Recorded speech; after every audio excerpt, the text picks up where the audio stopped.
It's extremely important that the investor partner and the founder has an open relationship. I saw that in Scott and Whitney. One of my fondest memories was we had an event in the building that we're based in Kitchener called Startups and Beers. There was 800 people that had showed up. Whitney taps me on the shoulder and I turn around and hey, we're here. They had seen on Twitter that we were having this big party, and at that time of day it's a 2-hour drive from their office to Kitchener.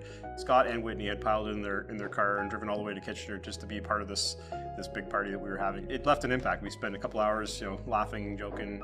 They took our burdens as their own. We knew it because you'd get the phone calls, you'd get the emails, you'd see Scott overseas and in the middle of the night his time worrying about the same things we worried about. They don't have fancy tastes. They themselves are very economical and they watch their capital very, very carefully.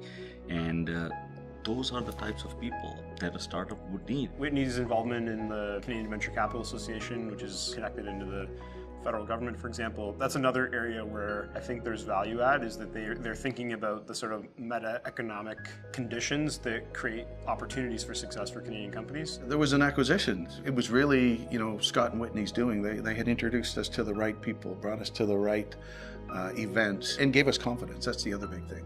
When you have confidence, you'll step in front of the right people and say the right things. We are in a very active domain with lots of consolidation, lots of strategic interest. Their expertise around that is really useful. Navigating the right partners, the right channels, the right strategic connections for the company. They actually introduced us a client that today is probably one of our most profitable clients. Living proof that yes, investors can bring clients to startups.